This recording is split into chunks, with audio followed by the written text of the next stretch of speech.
আয়াতে পেয়ে যাবেন। ইন্নী লাকুম মিনহু নাযীরুম মুবিন, আমি তোমাদের জন্য প্রকাশ্য সতর্ককারী। আজকের বিষয়টি নিয়ে আলোচনা করবেন দেশের প্রখ্যাত আলেমে দ্বীন, অত্যন্ত জনপ্রিয় সুপরিচিত একজন বক্তা শেখ মাহমুদ বিন কাসিম। আয়াতে পেয়ে যাবেন। ইন্নী লাকুম মিনহু নাযীরুম মুবিন, আমি তোমাদের জন্য প্রকাশ্য সতর্ককারী। রাসূলুল্লাহ সাল্লাল্লাহু আলাইহি ওয়াসাল্লাম আমাদেরকে সব রকমের কল্যাণকর পথ বলে দিয়েছেন এবং যতগুলো অকল্যাণকর পথ আছে আমাদেরকে কিন্তু সাবধান সতর্ক করেছেন। কিন্তু আমরা অধিকাংশ মুসলিমরা আমাদের নবীর কোনো কথাই আমরা শুনি না।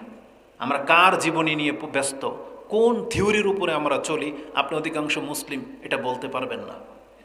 অথচ আপনি মুখে বলতেছেন আপনি মুসলিম, আমাদের কিতাব হচ্ছে কোরআন এবং সুন্নাহ হাদিস, অথচ কোরআন সুন্নাহর সাথে আমাদের ব্যক্তিগত প্র্যাকটিক্যাল জীবনের কোনো সম্পর্কই নেই।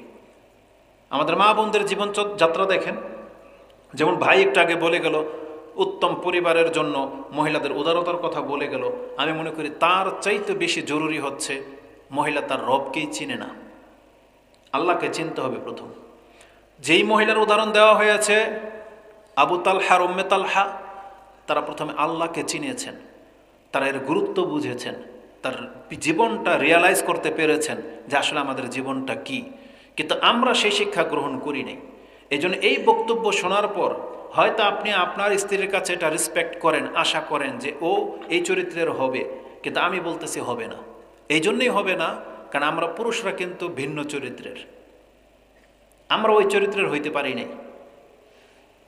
আজকে আমি অধিকাংশ এই অঞ্চলগুলোতে ঘুরে যেটা দেখেছি, অধিকাংশ পুরুষ বিয়ে করেছেন মহিলাদেরকে দিয়ে গরু পালানোর জন্য, আপনার ধান নেওয়ার জন্য, তাকে পর্দায় রাখবেন, তাকে ভালো পরিবেশ দিবেন, এই নিয়তে খুব কম পুরুষই বিয়ে করেছেন এই জন্য কামলা, আপনার একটা রোজ কম লাগবে, গরুটা উনি দোয়াবে, দুধ দোয়াবে, পাকশাক করবে, সব কাজ করার পর ধান মারাই করে, এই সব কাজের জন্য আপনি বিয়ে করেছেন।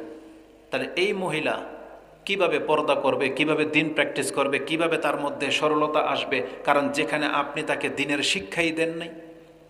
এই জন্য দিনের শিক্ষাটা এটা জরুরি, যেটা রাসূলুল্লাহ সাল্লাল্লাহু আলাইহি ওয়াসাল্লাম করেছিলেন।